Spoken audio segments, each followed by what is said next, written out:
Oi, gente. E aí, tudo bem com vocês? Vocês estão preparados para o capítulo 9? Alimentando 9 bilhões de pessoas? Bom, a gente sabe que hoje ainda não tem 9 bilhões de pessoas no mundo. Nós temos 7 bilhões e alguns bilhares, milhões, né, de pessoas. Mas é uma perspectiva que em breve a gente tem essa população mundial. Então, um dos problemas que ele traz aqui no livro é como alimentar esses 9 bilhões de pessoas, né? Então ele fala que desde o início, o maior objetivo da filantropia é alimentar os famintos, né? Então mesmo para quem quer ajudar a alimentar os famintos, a gente até hoje não teve sucesso, pois tem quase 1 bilhão de pessoas passando fome no mundo. Se você chegou agora no canal, eu sou Rosângela e o objetivo deste canal é compartilhar conhecimento por meio da leitura. Seja bem-vindo. E para quem já está acompanhando essa leitura, que nós estamos chegando quase à metade do livro, eu agradeço. Muito obrigada mesmo por estar acompanhando comigo. Então vamos lá, né? Os 9 bilhões.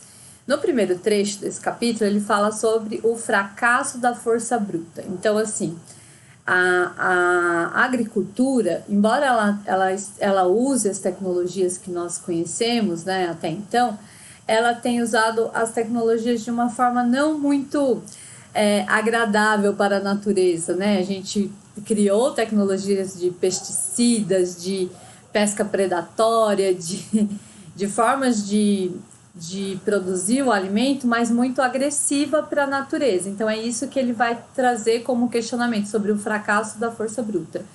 E aí ele fala logo no início sobre a filantropia, porque que acontece? São quase 1 bilhão de pessoas, ou seja, de cada 7 pessoas, somos 7 bilhões, uma passa fome no mundo. Isso é um número muito grande. Então, como que a gente pode resolver essas questões, né? É isso que ele questiona. E para elucidar isso, ele traz um trechinho de uma história antiga. Isso dito, a situação traz à mente a história de 2 vendedores de sapato da Grã-Bretanha em torno de 1900. Ambos vão à África a fim de explorar novos mercados. Após uma semana, cada um escreve uma carta à família. O primeiro vendedor conta: as perspectivas são péssimas, ninguém aqui calça sapatos, vou voltar no próximo navio. Mas o segundo vê as coisas de forma bem diferente. Este lugar é incrível, o potencial de mercado é quase ilimitado, tão cedo não voltarei. Em outras palavras, quando se trata de alimentos, existem amplas oportunidades de melhoria. Então, ele faz essa crítica, né, sobre o fracasso da força bruta, mas que a gente tem sim muitas possibilidades de usar sim a tecnologia a nosso favor. Eu vou ler um exemplo aqui do que não é legal, que ele fala um pouquinho aqui sobre a pesca predatória. As práticas pesqueiras modernas são outra parte dessa equação cruel. A pesca de arrasto pelo fundo destrói cerca de 15,6 milhões de quilômetros quadrados de solo oceânico a cada ano. Uma área do tamanho da Rússia. Portanto, esqueça-se da importação. Um artigo de 2006 na revista Science, escrito por um grupo internacional de ecologistas e ambientalistas, mostrou que no nosso ritmo atual, a exploração, os alimentos marinhos do mundo se esgotarão em 2048. Então, a gente criou essa tecnologia de pesca de arrasto. Pensa, a gente passar pelo fundo do mar arrastando tudo. Então, ele pesca o que ele precisa, mas ele pesca N outras coisas que não tem necessidade e destrói o oceano. E a gente tem essa mania, né, de dizer que o que os olhos não veem, o coração não sente. Então, eles estão fazendo esse arrasto e eles não estão vendo o estrago que eles estão fazendo lá embaixo. E no oceano existe um mundo incrível que a gente nem imagina, né? A gente vê um pouco em algumas reportagens sobre o mundo marinho, mas existe uma biodiversidade quase, eu acredito talvez até maior, né? Pensando que o mar é muito maior do que a Terra aqui no nosso planeta, então existe uma biodiversidade muito maior de animais, de plantas que a gente nem sequer conhece. E aí vai lá arrastando tudo, destruindo tudo. Então isso é muito triste. E aí o que seria necessário, né? O que nós poderíamos fazer, então? Vou ler outro texto para vocês. O desafio é o seguinte: é substituir a força bruta insustentável por uma abordagem mais sutil. Ora, elementar, meu caro Watson. Se conseguirmos aprender a colaborar com nossos ecossistemas, em vez de tratá-los sem a menor consideração, ao mesmo tempo otimizando nossa agricultura e os sistemas alimentares, poderíamos facilmente nos ver no lugar daquele segundo vendedor de sapatos, com um mercado escancarado e um potencial infinito. Então, olha que interessante, né? A gente pode ter essa visão da abundância, porque nada mais é a história lá dos dois vendedores, como a visão da escassez e a visão da abundância. Então, o primeiro, ele viu que ninguém usava sapato, falou, nossa, então ninguém aqui vai querer comprar, porque se eles não usam. E o outro, pelo contrário, viu que ninguém tinha, viu o potencial de levar para o mercado os sapatos. Então, é uma questão de perspectiva de visão mesmo, como a gente já falou em outros vídeos, em outros capítulos. E aí, como que a gente vai fazer isso? Como que nós vamos cozinhar para 9 bilhões de pessoas? Ele vai trazer nesse próximo trecho a engenharia genética, ou seja, os alimentos transgênicos. E aí ele já fala, né, sobre a questão dessa discussão da engenharia genética, dos alimentos transgênicos. Só que nós, seres humanos, a gente já mexe com isso, já trabalha com isso há 12 mil anos que nós praticamos agricultura. E a gente já fazia algumas alterações nas plantas, ainda não altamente tecnológicas, mas a gente sempre fez, sempre enxertou uma plantinha em outra para fazer outra cor, ou enxertou uma fruta em outra para ver o que dava, até chegar na genética realmente como a gente conhece hoje, né? Até desenvolver mesmo o genoma das plantas. Então, vou ler um trechinho aqui para vocês que ele fala exatamente sobre essa questão da engenharia genética. Muitos sentem que a questão de como melhorar nossa agricultura se reduziu a um dilema: adotar ou não organismos geneticamente modificados. Mas essa não é mais a questão. Em 1996, havia 1,7 milhão de hectares de culturas de biotecnologia no mundo. Em 2010, o número saltara para 148 milhões de hectares. Então, esse aumento de 87 vezes no número de hectares faz das sementes geneticamente modificadas a tecnologia agrícola mais rapidamente adotada na história da agricultura moderna. Então, não dá para voltar atrás, né? Ou seja, como eu já disse lá no capítulo do Ray Kurzweil, né? O Peter Diamandis, no filme, lá no documentário, ele fala: a tecnologia, ela vai acontecer. Não é mais um sentido de escolha se eu vou ou não vou ter determinada tecnologia. Eu vou ter. A escolha pode ser usá-la ou não, mas ela já existe. E assim é com as sementes transgênicas, né? Com os alimentos modificados geneticamente. Só que ele traz aqui uma outra questão, né? Além das polêmicas, ele traz os benefícios, porque você pode enriquecer esses alimentos, você pode colocar mais vitamina neles. Então, você pode fazer alimentos com mais substância, né? Como a gente diz, com mais substância para as pessoas. Então, isso já é uma grande evolução, né? Está em estudos várias coisas, porque no momento a engenharia genética ela só mexe com o milho, o algodão e a soja, né? Que é aprovado, né? Porque tem todo um sistema para se aprovar essas sementes modificadas, né? Essas sementes transgênicas. Então, somente no momento do livro, né? Que foi escrito o livro, é o milho, a soja e o algodão que existem essas sementes. E aí eu vou ler o exemplo da Índia, que ela utilizou a semente de algodão. E vamos ver o que aconteceu lá. Quando os agricultores na Índia adotaram o algodão BT em 2002, escreve Stuart Brand em seu livro, a nação passou de importadora de algodão para exportadora de 17 milhões de fardos para 27 milhões de fardos. Qual foi o custo social daquilo?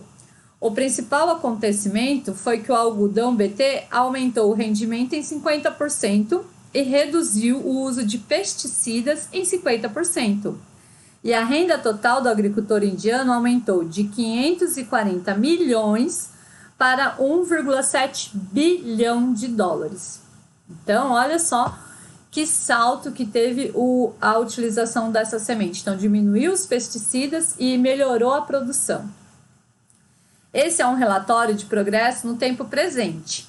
A parte agrícola da indústria da biotecnologia vem crescendo 10% ao ano. A tecnologia em si cresce numa curva mais veloz. Lembra que as tecnologias são exponenciais? Então, ela cresce muito mais rápido do que o uso da biotecnologia na agricultura. Em 2000, quando o primeiro genoma de planta foi sequenciado, foram precisos 7 anos, 70 milhões de dólares e 5 mil pessoas. O mesmo projeto atualmente leva uns 3 minutos e custa 100 dólares. Esta é uma boa notícia. Mais informações significa abordagens mais bem direcionadas. E nesse momento, estamos desfrutando culturas transgênicas da primeira geração. Então, aqui ele reforça o que eu estava falando mesmo. Então, quando você tem mais informação sobre o genoma das plantas, você pode enriquecê-lo e tornar essa planta com mais vitaminas, com mais substância, como eu disse anteriormente. Outra coisa que eles falam aqui, outro avanço possível, são as plantações verticais, ou seja, a hidroponia. Talvez vocês já tenham visto em algum jornal, em alguma reportagem, né, que é criar as plantas na água. Então, para que solo se temos água? Mas a gente lembra do capítulo anterior que a gente tem uma crise de água, né, mas tem uma propensão da água ser abundante. Só que o que ele explica aqui é que a hidroponia, embora você produza a planta na água, ela usa menos água do que a própria agricultura natural, normal, né, da que a gente conhece. Vocês imaginam isso?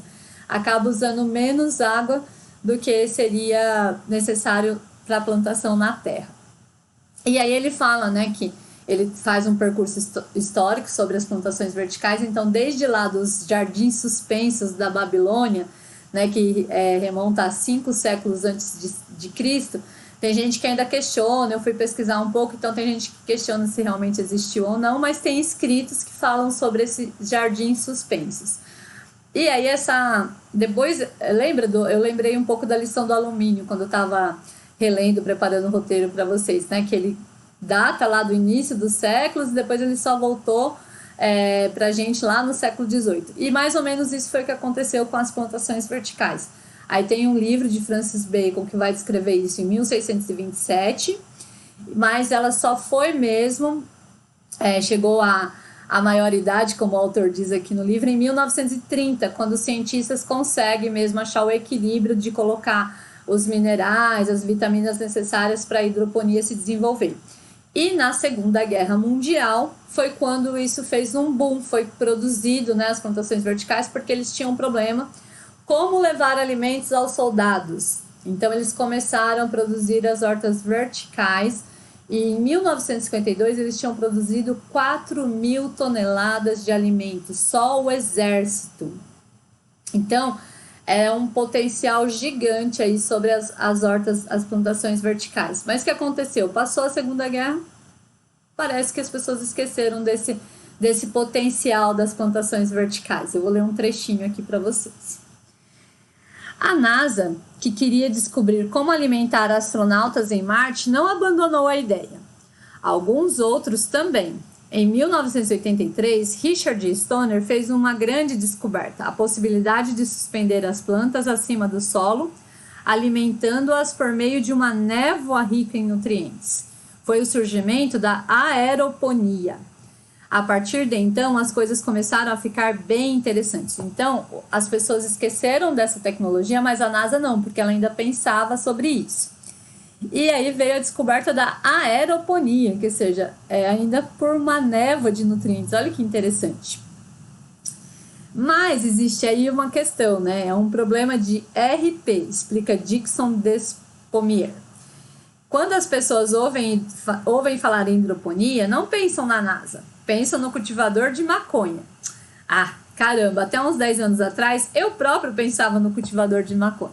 Então aqui, Dixon Despommier, não sei se é assim que pronuncia exatamente o nome dele, ele é um professor de saúde pública e nós temos aqui o nosso primeiro personagem desse capítulo, né, sobre alimentando 9 bilhões de pessoas.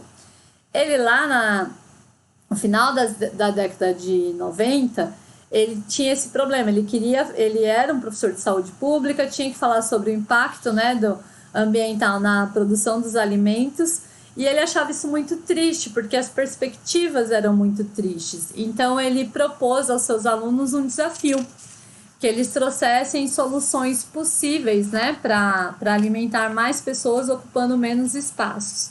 E aí os alunos dele mesmo trouxeram a ideia de produzir alimentos. Desculpa, gente, que tem muito conteúdo aqui nesse capítulo, tô virando as páginas. Que produzissem, fizessem hortas no alto dos prédios. E aí eles começaram a fazer esse plano. Só que de primeira, esse plano não deu muito certo, eles não conseguiram, eles precisavam definir o que eles iam plantar, como que seria essa cultura e e como seria feito. E no final do projeto, eles descobriram que tudo o que eles fizeram só conseguiria alimentar 2% da população de Nova York. Eles acharam que era muito esforço para pouca produção. Então, eles remodelaram e começaram a pensar em produzir nos prédios abandonados. Então, eles pegaram um prédio de 30 andares e fizeram a sua primeira produção. E aí, eles viram que a perspectiva aumentou grandemente. Então, foi quando eles começaram a pensar nessa questão das plantações verticais como um projeto de verdade, com potencial de alimentar pessoas de verdade.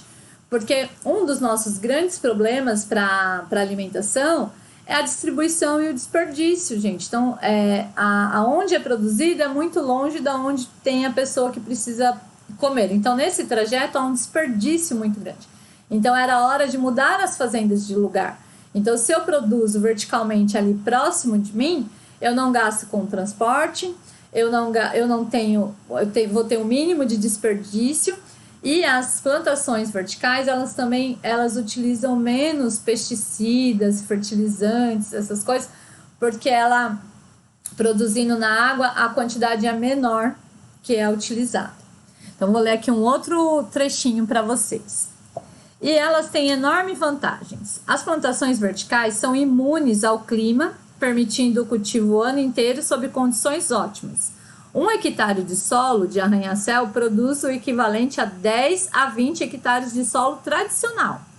As tecnologias da sala limpa dispensam pesticidas e herbicidas, evitando a contaminação dos cursos de água.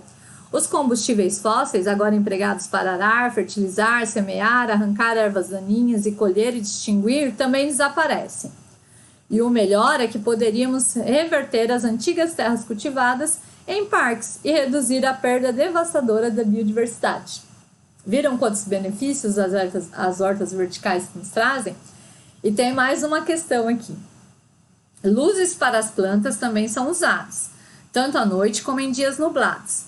E a energia necessária para mantê-las acesas será gerada capturando a energia que agora desperdiçamos em nossas privadas. Lembram do capítulo anterior? É isso mesmo, reciclaremos as nossas próprias fezes. Só a cidade de Nova York, diz Despommier, está perdendo nas privadas 900 milhões de quilowatts de eletricidade a cada ano. Então, sim, né, as hortas verticais, elas trabalham com qualquer clima, mas precisa de uma iluminação específica, né, de dia e de noite, mas essa energia também seria usada nessa captação aí das privadas que a gente disse no capítulo anterior. Aí ele fala, né, que com as plantações verticais nós chegaríamos, né, vou ler mais um trechinho para finalizar esse trecho. Acabaremos obtendo o padrão ouro da agricultura sustentável, uma produção de alimentos totalmente local e um sistema de distribuição sem desperdício e impacto ambiental zero, e o potencial escalonável de alimentar o mundo. Então, lógico que nesse trecho ele traz vários exemplos, tá, gente? De vários lugares, de várias produções, muitos números incríveis, só que aqui no vídeo eu tenho que fazer isso aqui um pouquinho resumido para vocês.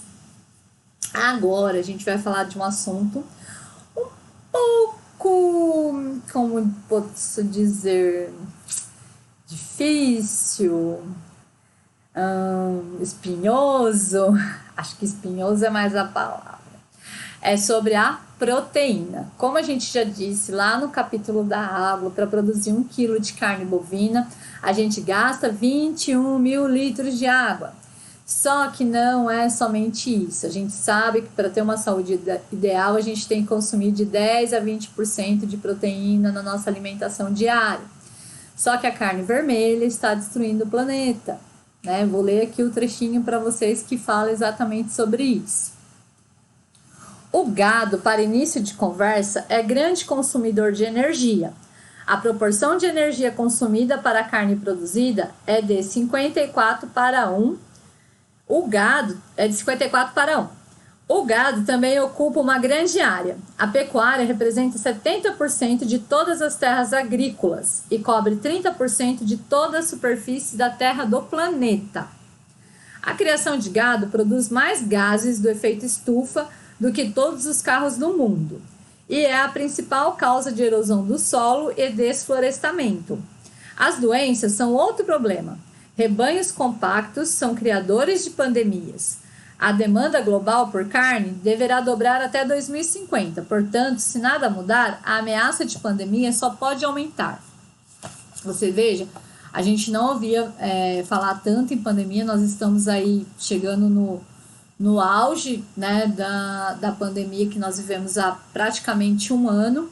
E aí ele fala sobre essa questão nos criadouros, né, porque a gente sabe que já teve a gripe suína, já teve a doença da vaca, existe ainda, né, a doença da vaca louca. Então, essas possíveis doenças, elas só tendem a aumentar devido à forma de produção. Então, como que a gente pode fazer para melhorar isso e, a princípio, diminuir, né, na verdade, esse consumo, né? Porque, na verdade, a gente poderia consumir mais tofu, que é fonte de proteína, né? Só que a gente gosta de carne vermelha, gosta de fazer churrasco, tá, gente? Eu tô aqui. Qual que é a minha intenção aqui, né? Antes que vocês falem, nossa, essa Rosângela tá muito chata falando sobre carne vermelha. Não, eu quero trazer para vocês conhecimento. Agora vocês sabem o que a carne vermelha está fazendo no planeta. Aí vai ficar a cargo de vocês, a consciência de vocês. Nossa, eu poderia consumir carne vermelha 1 ou 2 vezes na semana, ou 3 vezes na semana. Porque o que ele está falando? Que o consumo vai dobrar até 2050. Porque com a melhora das condições de vida, que a gente já falou, que embora aparentemente as condições de vida estejam sendo piores, mas na verdade melhorou muito nos últimos 200 anos. Lembra? A gente já falou um pouco sobre isso. Mais gente está consumindo carne vermelha, então tem que se produzir mais. E aí a gente está destruindo mais o planeta. E isso é muito triste, né, gente? É muito triste. Aí eles trazem uma possível solução. A carne cultivada. Não sei se vocês já ouviram falar sobre isso, mas como existe os estudos lá, né, das células tronco, de fazer até um órgão e tal, existe também os estudos de produzir a carne que você quer, que você vai gostar de comer. E aí eu vou ler um trechinho que eles remontam aqui à história, né? Churchill já disse isso em 1932.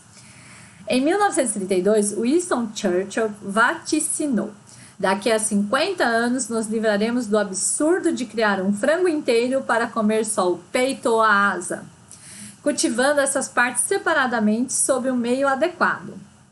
Ao que se revelou, foram necessárias algumas décadas extras para os biotecnologistas cumprirem a promessa de Churchill, mas cada vez mais parece que valeu a pena esperar. Então, já tem, né, esses estudos de produzir a carne. Pensa, ele falou sobre o frango, porque realmente as pessoas comem muito mais o peito de frango e as asas do que as outras partes, né? A não ser que você compre o frango assado todo e aí você consuma ele todo. Mas o maior consumo é esse. Então, em 1932, ele falou 50 anos, seria na década de 80. Nós estamos aqui em 2020, ainda estamos desenvolvendo essa tecnologia, mas vamos chegar nesse ponto. Aí vou ler mais um trechinho aqui para vocês. Fornecer proteína às pessoas não é o único motivador de tal mudança. A criação de gado sempre será um desastre ambiental. A carne de hambúrguer sempre será nociva para você. Lembre-se disso. Diz Jason Metheny, diretor da New Harvest, uma organização sem fins lucrativos que financia pesquisas de carne cultivada. Então, não sou eu que estou dizendo isso, tá, gente? É o Jason Metheny. A adoção de carne cultivada, ao reduzir as emissões de gases de estufa, será como se todos nos Estados Unidos passassem a dirigir carros elétricos. Olha que incrível! E do ponto de vista da saúde, a carne real sempre terá ácidos graxos que contribuem para as doenças cardíacas.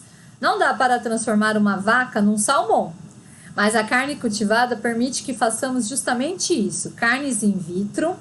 Podemos criar um hambúrguer que previne ataques cardíacos em vez de causá-los. Olha que interessante. Então, nós temos aí a biotecnologia aliada à nossa produção de alimentos e que traz aí excelentes perspectivas, tanto nas sementes, né, modificadas, geneticamente modificadas, quanto na carne cultivada. Isso, a princípio, gente, eu sei que isso é impactante porque é impactante para mim também, pensar em todas essas novidades.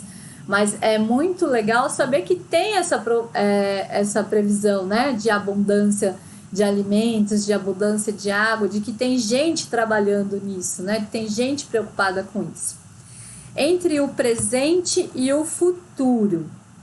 Então, aqui a gente está falando exatamente disso, que não vai existir uma tecnologia específica que vai salvar a produção de alimentos, mas que sim vai ser a união de todas essas perspectivas, né? Como eu disse, a engenharia genética, as plantações verticais, a biotecnologia, a carne cultivada, todas essas questões unidas que vão melhorar a nossa forma de se alimentar, né? De nos alimentar, de nos nutrir. Lembra que é bem importante a gente sempre pensar que comer, né? Alimentar-se de qualquer coisa é diferente de nutrir o corpo. A gente vive uma alimentação muito pobre, quando a gente come muito açúcar, muito carboidrato, muita farinha branca, isso não nos traz nutrientes. A gente precisa sim consumir mais vegetais, mais plantas, mais frutas. Isso que traz a riqueza de vitaminas e minerais para o nosso organismo e que ele precisa para ser mais saudável. Então, isso é uma parte, tá, gente? Abre aí uma aspas ou um parênteses, né? Isso é uma parte que eu estou falando com vocês. Alimente-se pensando em nutrir o seu corpo, não só em apenas matar a fome, tá? Nutra o seu corpo. E aqui ele vai falar também sobre a agroecologia. Então, além de ter todas as tecnologias, tem os agricultores que eles pensam numa forma mais sutil, como a gente falou lá no início do capítulo, de trabalhar com a tecnologia sem agredi-la, né? Sem agredir. Vou ler um trechinho aqui para vocês. Bem interessante. Conhecidas como agroecologia, a ideia básica é projetar sistemas alimentares que imitem o mundo natural. Em vez de lutarem por impactos ambientais zero, os agroecologistas querem sistemas que produzam mais alimentos com menos terra e, ao mesmo tempo, em que melhoram os ecossistemas e promovem a biodiversidade. E estão chegando lá. Recente pesquisa da ONU constatou que projetos de agroecologia em 57 países aumentaram a produtividade agrícola em média de 80% e alguns atingindo a 116%. Um dos mais bem-sucedidos é um sistema de expulsão e atração desenvolvido para ajudar os plantadores de milho quenianos a lidar com suas pestilências, sementes parasitas invasivas e as más condições do solo. Olha que interessante, né? É um sistema de expulsão e atração. Então, ele vai explicar aqui um pouquinho. Sem entrar em detalhes técnicos, trata-se de um sistema de agricultura partilhada, em que os agricultores cultivam determinadas plantas entre fileiras de milho. Algumas plantas liberam odores que os insetos acham desagradável e elas expulsam os insetos. Outras, como o capim-gordura pegajoso, atraem os insetos, agindo como uma espécie de papel mata-mosca natural. Usando esse processo simples, os agricultores aumentaram o rendimento agrícola de 100% para 400%. Então, além de toda a tecnologia que a gente falou, tem essa agroecologia. Então, uma ecologia que trata de uma forma mais natural, mas não menos produtiva. Isso não é muito legal, gente? É muito interessante. Então, quem sabe, né, esse nosso problema aí, como eu disse, espinhoso, né, de alimentar 9 bilhões de pessoas, a questão da proteína, da carne vermelha, não se torna uma projeção muito mais agradável, de forma muito mais sutil, destruindo muito menos o planeta e podendo atingir aquele objetivo lá número 1 da filantropia, que é alimentar os famintos. Bom, assim eu encerro esse capítulo e a gente fecha também a parte 3 desse livro, que chama Construindo a Base da Pirâmide, né, que fala sobre as ferramentas da cooperação, né, que é o conhecimento compartilhado que vai nos trazer tudo isso. A questão da água e a questão dos alimentos, que seja o que a gente precisa para se manter vivo, né? Água e alimento. Então, na próxima parte vai ser as forças da abundância. A gente vai começar a falar de tudo que está sendo feito sobre o que nós queremos para termos um mundo mais abundante, com melhores condições globais de vida, né? Padrões globais de vida. Mas antes de acabar esse vídeo, eu quero agradecer. Eu recebi algumas mensagens assim muito bacanas essa semana e eu fiquei muito feliz, muito lisonjeada. E uma das mensagens mexeu muito comigo, assim, que foi uma amiga que me mandou a mensagem falando que ela participou da Pastoral da Criança na Bahia, ela falando sobre o último vídeo sobre a água, e que eles distribuíam água em potes que as pessoas enfiavam a caneca com a mão e tudo para pegar água. E aí eles pensaram que se colocasse uma torneira, olha gente, era uma torneira, poderia diminuir o índice de contaminação da água. E foi o que eles fizeram no tempo lá que ela esteve nesse projeto. Hoje ela mora em São Paulo, mas ela trouxe essa história para mim essa semana e eu queria compartilhar com vocês. O quanto é interessante isso e o quanto, às vezes a gente pensa, né, tô trazendo exemplos lá dos Estados Unidos, da África, e a gente tem aqui, né, pessoas que já, olha, uma pessoa da minha convivência que eu não sabia dessa história, e ela veio compartilhar comigo depois de assistir o vídeo. Eu achei isso, assim, muito legal. Então, eu agradeço mesmo a todos que estão me acompanhando. Esse vídeo vai ao ar no Dia Internacional da Mulher, então eu desejo que vocês tenham um dia excelente, todas as mulheres, que a gente saiba que a nossa luta ela é contínua, ela é permanente por direitos, tá? É muito importante que a gente entenda que a gente tem que lutar por direitos iguais e não por ser iguais aos homens, porque mulheres e homens são diferentes. Lembra, a gente já trabalhou isso lá na Coragem de Ser Imperfeito. Tanto os homens quanto as mulheres têm a sua importância na nossa sociedade, então é importante que a gente lute por direitos iguais, porque se eu estou trabalhando no mesmo cargo na firma que um homem e eu estou ganhando menos, eu preciso ganhar igual porque é o mesmo cargo, eu estou exercendo as mesmas funções, e não porque eu sou igual ao homem. Nós somos sim diferentes, temos o nosso valor, mas vamos sempre lutar por direitos iguais. Um beijo e até o próximo vídeo, até a próxima semana.